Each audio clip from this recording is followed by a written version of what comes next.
Hey guys, we're going to be going over a tier list for the new game Isekai Saga Awaken. This game is by the same devs as the people who made X Samcock, so you'll probably recognize some of the characters from there. Triple S tier is going to be reserved for the best unit in the game. SS tier is going to be for where most of your units are going to come from that you're going to be using. S tier are units that you can use, but you're going to want to swap them out for the SS tier units as soon as you can. A tier is okay to use at the start of the game, and food units you shouldn't use for anything other than ranking up your officers unless you have just started and really need to fill out your team. So first off, we have Musashi.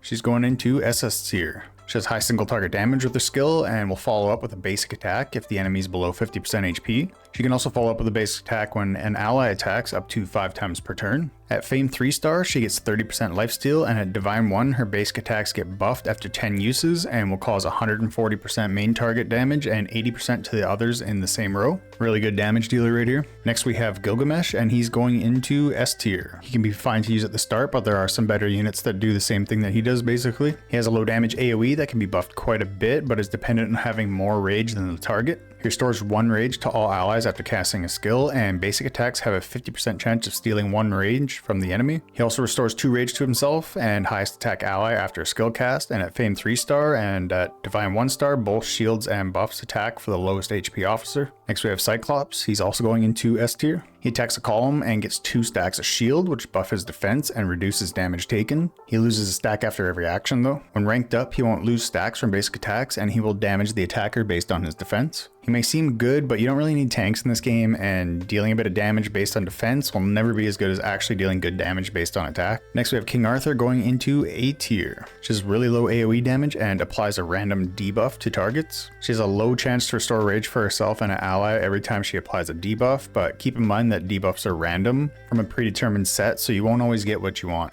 There are better supports to choose from, and she can be used to generate rage if you're lacking, but that's it really. Next we have Kenzo. He has pretty low AoE damage, and his skill's a little weird. It says, for each 1 skilled target, reduced damage increases by 20%. I'm not sure if this means that for each enemy targeted, or for rage used, it's not quite clear. He has 2 rage upon killing an enemy at 9-star, casts skill again after killing an enemy with 50% damage at Fame 3, and at Divine 1, he gets 2 rage after every action. I'm gonna put him into S tier, because either way his skill explanation falls, he's going to be decent in using his skill quite a bit. Aries is going into SS tier. He does single target damage and applies a shield of 5% of his HP to all allies. What actually makes him usable though is the fact that he can remove debuffs from allies, although he receives them instead of them. At Fame 1-star, he actually applies the debuff that he received back to a target and then lowers their defense. He's pretty much only good because he not only removes debuffs from the allies, but he applies them to the enemies too, and his shielding's just a little bonus. Lady Zen is next.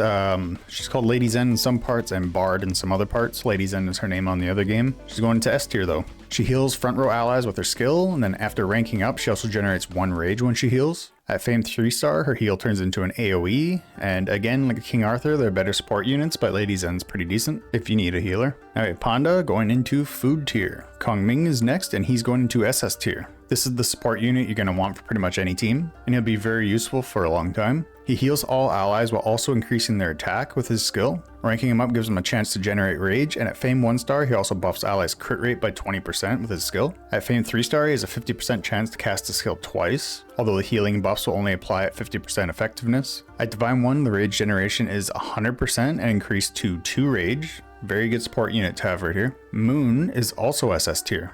She deals column damage and self-buffs damage by 25% for 7 turns, and it's stackable. She also does a basic attack if she kills someone. After every basic attack, she buffs her damage by 10%. At Fame 1-star, a basic attack is performed after every skill cast. And at Fame 3-star, she has a 30% chance to do a basic attack if an ally crits. Divine 1, she can execute enemies that have less than 9% HP. She's going to be very active doing extra attacks and is a fantastic damage dealer. Next we have Cyangon going into S tier. He deals damage to 3 enemies and applies bleed to them. One of the only good things about bleed though is that it reduces healing received to the enemy under the bleed debuff. They can stack up enough to deal some okay damage, but it'll never be as good as just a dedicated damage dealer, so his only real use is for the healing reduction. Ren is going to be A tier. Her skill reduces all her rage and attacks all enemies, dealing pretty high damage. For every rage over 2, damage will be increased up to 30%. After the skill, she stuns herself for 2 turns though, but if the skill kills someone, then the stun is reduced to 1 turn. If built right and put into a nuke team, she can be good, but otherwise just use her at the beginning of the game and move on. The self stuns really hold her back a lot. Guan Yu, heading right to SS tier. Very good unit. It does really good single target damage that comes with a 45% crit rate buff and a 35% crit damage buff. Also has control immunity. He can perform a basic attack after landing a crit, and at Fame 1 star, 90% of the skill damage will be used as a heal for himself. At Fame 3 star, he gets a chance to take a turn after each enemy officer's turn, and at Divine 1 star gets additional damage added to his skill if he crits. Really good unit right here. He's capable of doing a lot of damage. Igniscorpio, she's either SS tier or S tier. I'm leaning more towards S tier for her. She deals decent single target damage, and she buffs 2 allies officers with the lowest HP with 15% lifesteal and 20% crit damage. She can also generate 2 rage for herself and the lowest HP ally after a skill. At Fame 1 star, she has a low chance to give a shield to 2 officers, and at Fame 3 star, the officers who get a shield get purged of all their debuffs and gain CC immunity for 1 turn. At Divine 1 star, the officers shielded by her skill get more lifesteal, damage bonus, and crit bonus. Laplace is next, and she's going into SS tier. She has good single target damage that heals herself for 30% of the damage. At only 9 star, she applies an invincible shield to the 2 lowest HP officers after using her skill. This is really good. At Fame 1 star, she buffs her damage reduction based on HP loss, and at Fame 3 star, she makes her priority attack target for all single target attacks from the enemies. At Divine 1 rank, gives her unyielding when hit with fatal damage, which lets her survive, buffs her attack, and makes it so 100% of her damage dealt is converted into HP. It only works once for battle. She's a really good support unit with pretty good damage. Ninja's next, he's going right to the food tier. Next we have Nikita, and she's going to be going into S tier. She heals all allies and buffs their damage reduction just a little bit. At 9 star, she gives 2 random allies magic shield, which resists a status ailment. At Fame 1 star, she lets her rage skill purify status elements at a 50% chance. And at Fame 3 star, gives her buffs to Lignum faction officers, the green faction. Divine 1 star makes all allies receive the magic shield after a skill and get just a small damage buff, damage reduction buff, sorry. If you find your team struggling against CC debuffs, you can use this unit, but if not much of a reason to use her. Hephaestus is next, and he is food. Next we have Lucifer, going into S tier. His skill attacks all enemies and has a decent chance to apply burn. At 9 star, his basic attacks will get a chance to apply burn as well. At Fame 3 star, units that receive burn but already have it will take 45% more damage up to 4 stacks. At Fame 3, all his burn damage is increased if he's alive, and at Divine 1, burn spreads when it disappears from an enemy. Unfortunately, a burn team isn't going to be nearly the best team, which is why he's ranked lower than you might think. He could be SS tier, but I think it's a pretty safe bet to have him in S tier because the burn teams just don't perform quite as well as you'd think they would. Joan of Arc is next, and she's going into A tier. Her skill deals pretty good damage to 1 random unit though. At Fame 1, she has a 50% chance to apply burn to an attacker. When she dies, she slightly buffs and heals everyone if she's at Divine 1 rank. And that's pretty much all she does, not a very useful unit right here. Now we have Shirley, also going into A tier. She deals decent damage to a column and has a high chance to lower their hit rate. At 9 star, she can spread burns. Fame 1 star, her skill can apply silence. At Fame 3 star, the damage of each debuff on an enemy is increased by 20% up to 80%. Another burn-based unit, and again, burn-based units just aren't as great as you think they are. Lamia is next. She's one of the only actually good burn officers, and she's going into SS tier. Her skill attacks all enemies, and it can trigger up to 3 times per turn, with the chance increasing for each enemy that has a burn debuff. If you're going to build a burn team, she's a unit you'll need to actually deal some good damage. Every time an enemy takes burn damage, she buffs her damage up to 125%. It's pretty good. She can buff her crit rate and restore her HP up to 100% at Fame 1 star based on her true fire stacks. What's really good is her ability to detonate the burn debuff at Fame 3 star, and at Divine 1 star she increases all her burn damage. Now keep in mind, this is if you have other burn units on your team. If you don't have any other burn units on her team, you're probably going to have her in S rank, but she might be able to squeak out getting an SS rank by herself. We'll just have to see exactly how she does. But this unit is the exact same as another unit called Sun C on Examcock. We've already gone through this part of the game in Examcock, and we know how burn teams operate, and they're just not as good. Phoenix is next. I'm going to put her into S tier. Her skill restores the HP of the lowest HP ally to the HP of the highest HP ally up to 400% of her attack. She buffs Ignis officers, the red ones, when she reaches 9 star, and she buffs the damage of the healed officer at Fame 3 star. At Divine 1 star, she restores rage in the same way as her skill heals. She's another unit, I'm not quite sure where to put her. I was leaning towards SS, but the fact that she buffs only Ignis units, that kind of makes her S tier in my eyes. Pordobel is going to be S tier as well. He's the other decent burn unit in the game right now. He deals single target damage and applies burn. Damage increases by 50% if the target already has a burn. At Fame 1 star, he gets a damage buff based on lost HP. Fame 3 star lets him inherit 9% HP as a shield of dead officers and 9% of their attack as well. His Divine 1-star trait is what holds him back from being good, as it relies on 4 other allies to die before he can use it. But when he does, he buffs 100% crit rate, 50% crit damage, and doubles the amount of skills he can cast in a turn. Alice next, and I'm gonna put her into A tier. Her skill attacks front row enemies and has a low chance to burn. Her 9-star trait sacrifices 28% of her HP to give everyone a 4% damage reduction buff. Kinda ridiculous. Really not good. A Fame 1-star gives her an okay chance to apply burn to attackers. Fame 3-star heals her a bit when she burns an enemy. And Divine 1-star heals all allies when she dies. So basically all she's good at is hurting herself and then dying to heal other people. Got Ebe no Seme. I think that's how you pronounce his name. He's food. Same with Gio. He's food. Hera right here is going to SS tier for sure. Her skill attacks an enemy in the back row and has a 50% chance to steal rage. At only 9-star, her skill applies invincible shield to the lowest HP officer for 2 turns. Fame 1-star makes it so stolen rage is returned to her and the highest attack ally. At Fame 3-star, she has a chance to restore rage to the highest attack ally up to 3 rage. And at Divine 1-star lets Lucifer take action once she casts her skill. She's really here to reduce enemy rage and generate rage for our team, which is going to be really important. Lubu is another really good unit going into SS tier.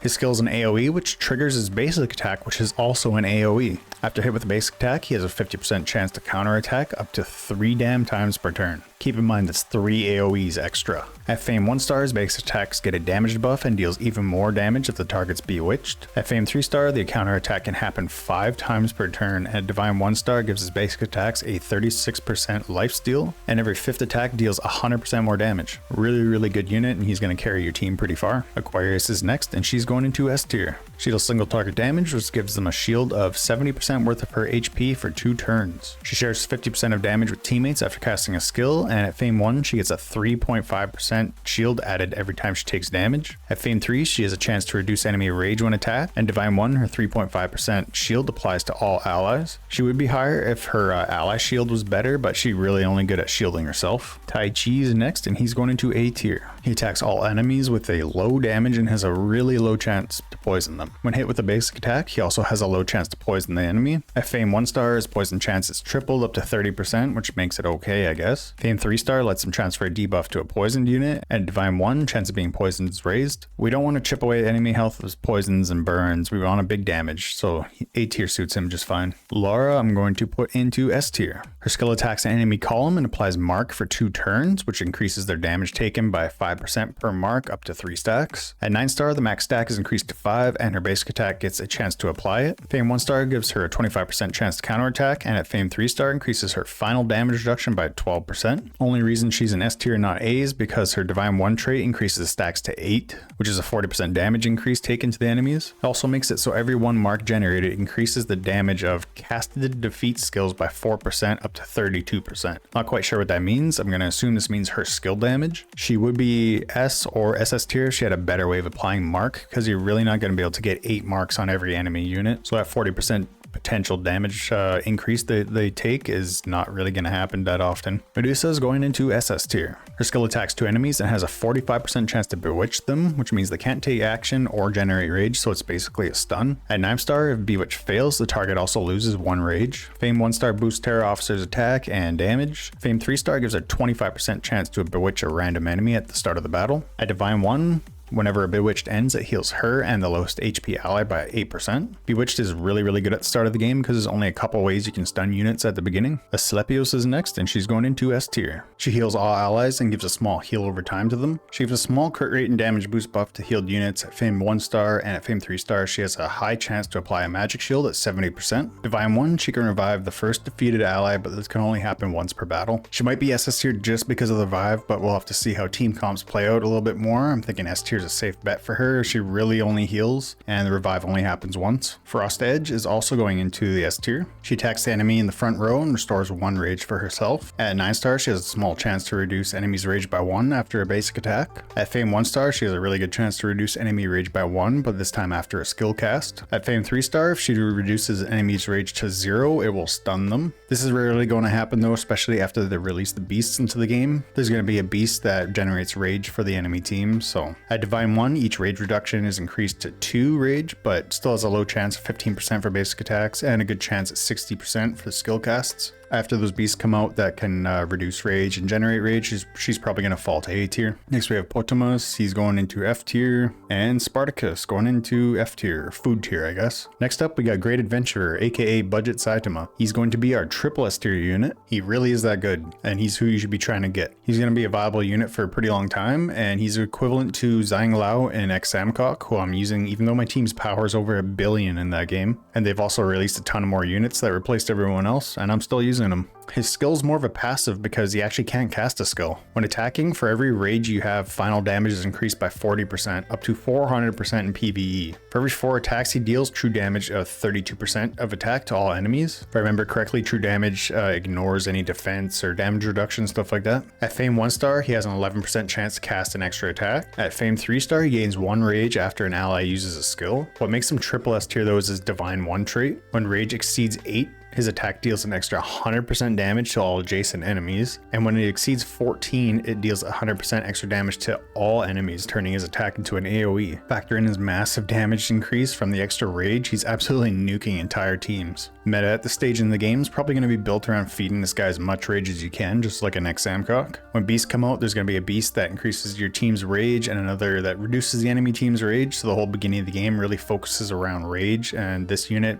being this good just proves that. Yukihime is next, and she's going into SS tier. She does damage to all enemies that has a 45% chance to dispel a buff from them. She has a 60% chance of gaining rage when an allied officer gains rage. At Fame 1, she has a 23% chance to dispel a buff when an enemy receives one, up to twice per round per target. After using your skill, it reduces enemy rage by 1 at Fame 3 star. At Divine 1 star, each time a buff is dispelled from an enemy, they take 10% of their HP as damage, and Yukihime gains 1 rage. It's another really good support unit, so keep an eye out for her. Hades, I'm going to put into SS tier. He deals good single target damage that has a 50% chance to poison the enemy. If they're already poisoned, the damage increases by 30%. At 9 star, after inflicting poison, the skill is cast again with 50% damage up to 3 times per turn. Fame 1 star trait is a 100% chance to cause poison, and Fame 3 star trait is when killing the target, it deals 45% overflow damage to each remaining officer. At Divine 1 star, it ups that overflow damage to 60% and inflicts poison to a random enemy hit by splash damage. This guy's capable of dealing quite a bit of damage, and he doesn't necessarily need another poison unit to do so because you don't need a bunch of poison stacks. You just need the enemy officer to be poisoned once. And then finally we got Siren, who's also food. Hopefully this tier unit helps you focus on getting the right units, and seeing as this game is pretty new, I may have made some mistakes, so if you disagree with the way I rank somebody, just let me know in the comments below. But make sure you subscribe before you do. I'll catch you next time.